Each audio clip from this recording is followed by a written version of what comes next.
A classe média não foi para as ruas por causa da corrupção.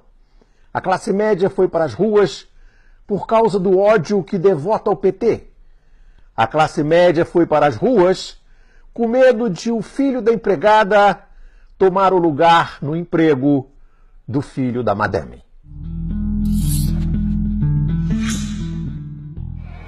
Se a classe média tivesse, de fato, ódio à corrupção, a Avenida Paulista estaria engarrafada desde que esses golpistas assaltaram o poder.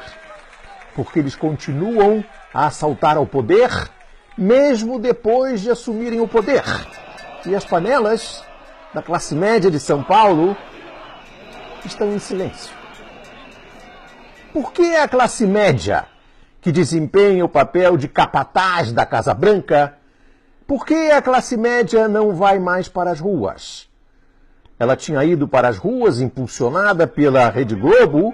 E agora a gente está acompanhando as manifestações. Protestos pedindo o impeachment da presidente Dilma em várias cidades do país. Muita gente chegando aqui. Vamos ver a situação agora no Rio de Janeiro de novo. Agora é com a Mônica Teixeira.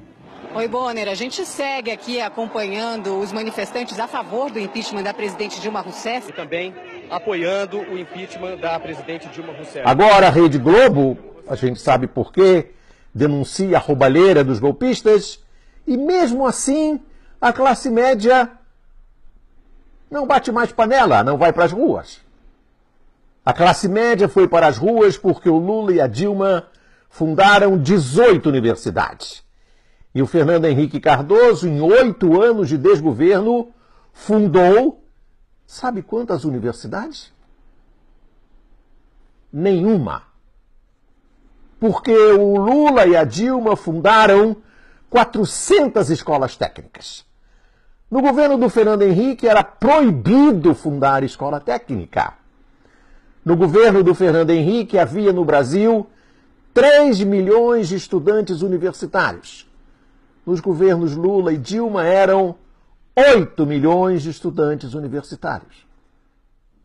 Nos governos Lula e Dilma, as universidades se encheram de negros, pobres, filhos de pedreiros, nordestinos, imagine, nordestino na universidade, mulheres. E eles começaram a se formar em medicina, engenharia, arquitetura, economia. E teve até negro que foi fazer pós-graduação. Imagine, negro na pós-graduação. Que absurdo. Pensa a classe média. Foi por isso que a classe média bateu panela na Avenida Paulista. Gente, eu vim de graça! Com medo de o filhinho da madame perder o emprego para o filho do pedreiro nordestino em São Paulo. E como explicar esse medo? Uma maneira de explicar esse medo é perceber que o Fernando Henrique não abriu nenhuma universidade. E por quê?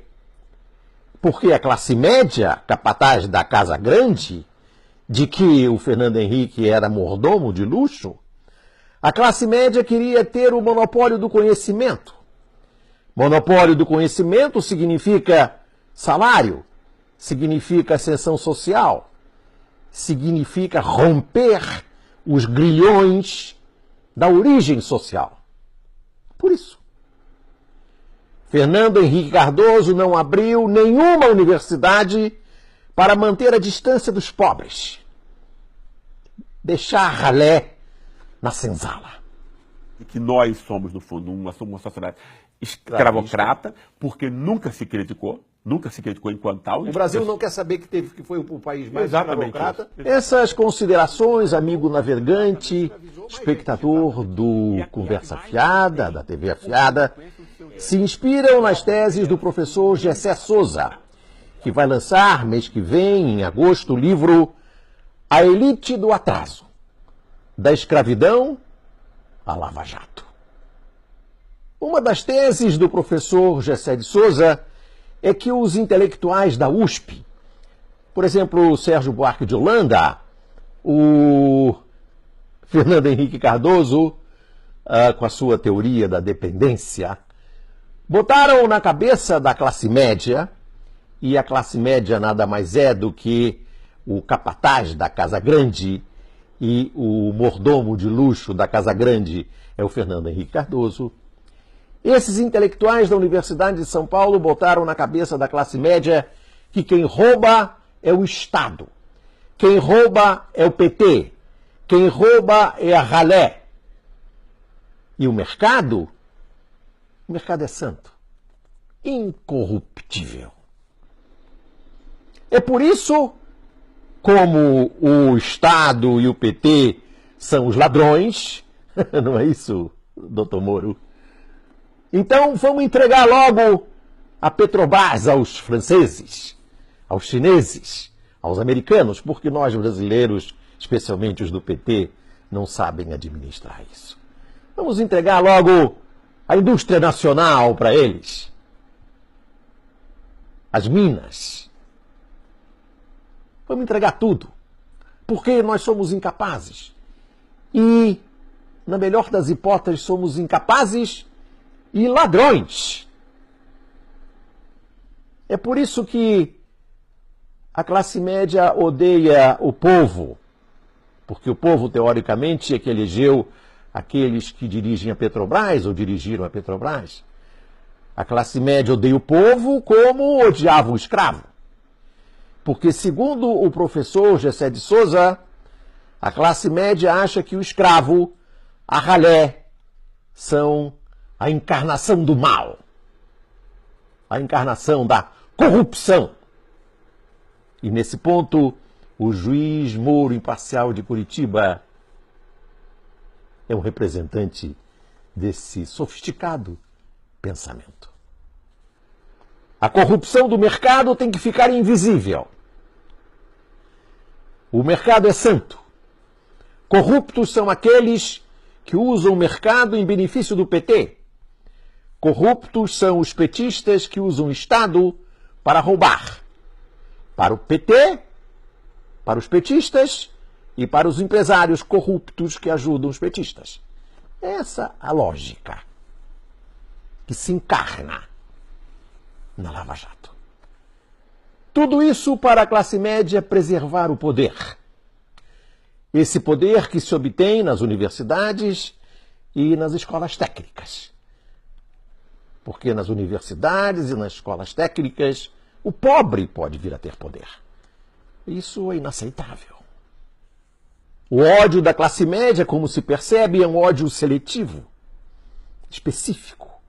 Como os vazamentos do juiz Moro Imparcial de Curitiba. A indignação da classe média, ela não chega à desgraça da ralé. Ela não se comove com a miséria da ralé.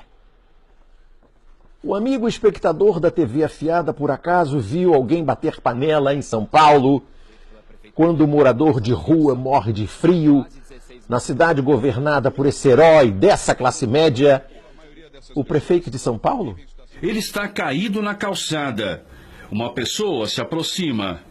Já não há mais nada a fazer. E não veio ninguém do SAMU. E infelizmente, em decorrência do frio, né, que ficou bem acentuado aí de madrugada, ele veio a falecer. O amigo espectador da TV Afiada viu alguém bater panela, ir para a Avenida Paulista em protesto, porque um carroceiro foi assassinado a sangue frio no bairro de Pinheiros, um dos principais centros de comércio popular da cidade? Alguém viu? Aí as panelas ficam mudas. Ficam mudas porque a filha da empregada doméstica não vai tomar o emprego da filhinha da madame.